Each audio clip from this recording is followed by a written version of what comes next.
Let's read Passover Scavenger Hunt by Shanna Silva, illustrated by Miki Sakamoto. Rachel had a plan. Every Passover, Great Uncle Harry led the family Seder and hid the Afikomen. But Great Uncle Harry was a terrible hider.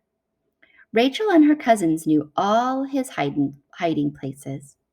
In the tissue box, on the bookshelf, behind the goldfish bowl. Rachel had an idea. It was a few hours before the Seder, and Great Uncle Harry was taking a nap with Rachel's puppy, Hot Dog. "Uncle Harry, you're so tired," said Rachel. "Why don't you let me hide the Afikomen for you tonight so you can relax?" Great Uncle Harry smiled. "Good idea," and he went back to sleep. Rachel grabbed her markers and scissors and a big piece of white cardboard. She had a lot of work to do. During the Seder, Rachel squirmed with excitement.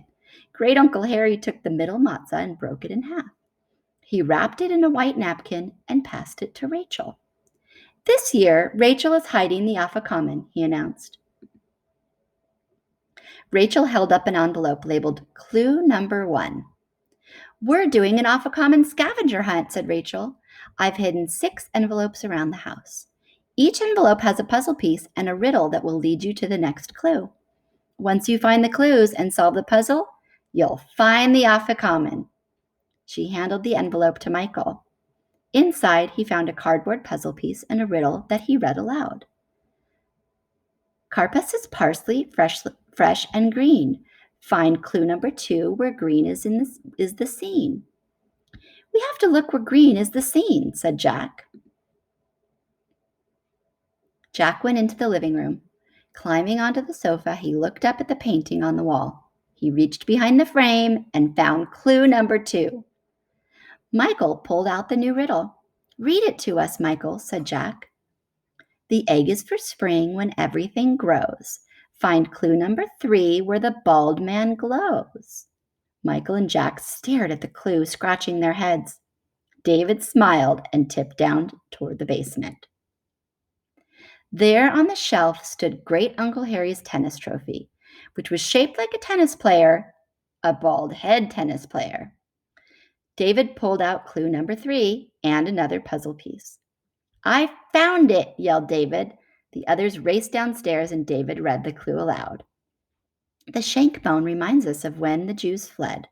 Find clue number 4 where Frank rests his head." "That doesn't make sense. Who is Frank?" asked Jack. Rachel giggled. "You'll have to figure it out." "Please give us a hint," David begged. "Maybe Frank isn't a who, but a what," said Rachel. Rachel's puppy thumped down the stairs, tail wagging and drool flying. "Hey, it's Hot Dog," Michael exclaimed. "Hot Dog is another word for Frank." "I know where Hot Dog rests his head," Michael said. He pointed to the dog bed. Under the cushion was clue number 4. "Apolly Haroset reminds us of bricks. Find clue number 5 where Rachel does tricks." "Rachel's magic set," Jack shouted. "Lead the way, Jack," Rachel said.